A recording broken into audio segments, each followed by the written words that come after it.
All right, now moving on from work and starting to talk about energy here. Energy is a weird thing. It's kind of an abstract thing to think about, and it really has no meaning until we attach some math to it. So what is energy? We say that energy is the ability for an object to do work. Okay, so energy is the ability for an object to do work. And energy is a scalar quantity. Just getting that out there. Energy is a scalar quantity.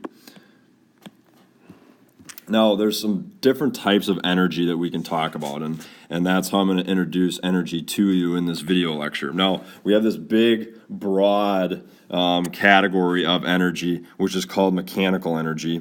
And this is the type of energy that we're going to be looking at most often in this class. So mechanical energy is just the energy possessed by an object due to its motion or its position. Now, we can break mechanical energy down into a couple different types of energy. And the first that we can talk about is potential energy. Now, this is the energy that an object has based on its position. And the key here is that it's stored energy. So one of our major types of potential energy is this thing called gravitational potential energy. Okay, and our equation for gravitational potential energy is mass times the acceleration due to gravity times height.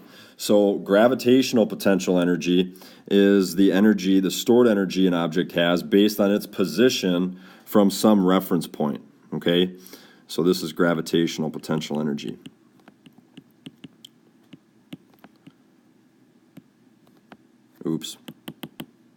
Gravitational potential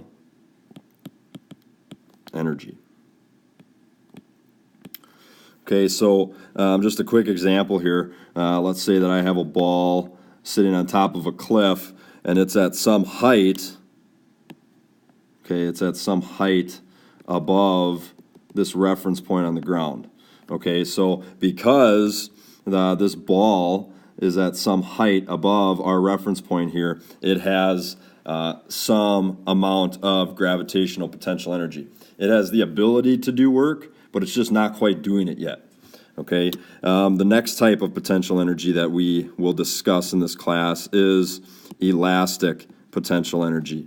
And this is the energy that a spring or some elastic type object, maybe a rubber band, has based on its configuration, or maybe a better word to say would be deformation, because we know that elastic objects like springs can be compressed or they can be stretched out. So our equation for elastic potential energy is 1/2 kx squared. And again, this is elastic potential energy.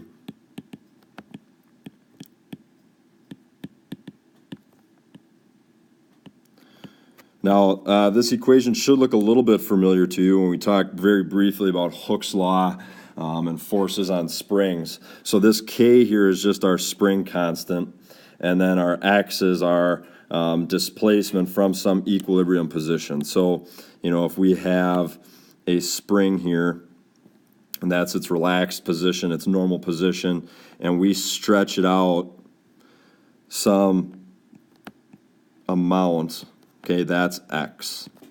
Okay, and we're going to talk much more about these types, but I just want to introduce these to you. Now, moving on from potential energy, we also have this thing called kinetic energy. And this is the energy an object has based on its motion. Okay, so this is essentially motion energy. And we have an equation for kinetic energy as well. We say that Ke is equal to 1/2 mv squared. Okay, m again being the mass of that object, and v being the velocity that that object has. Now, a really important thing to note with all of these different types of energy is that the units for energy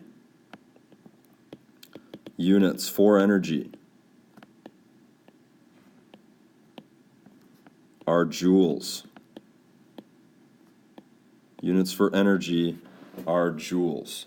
Now, it's no coincidence that work and energy have the same units. And tomorrow in class, we're going to be discovering how work and energy are actually connected. So I hope that this tutorial kind of shed some light on these two things called work and energy. Again, this is just a very brief overview. We're going to be getting much deeper into these ideas in the coming weeks. So take care, AP Physics students.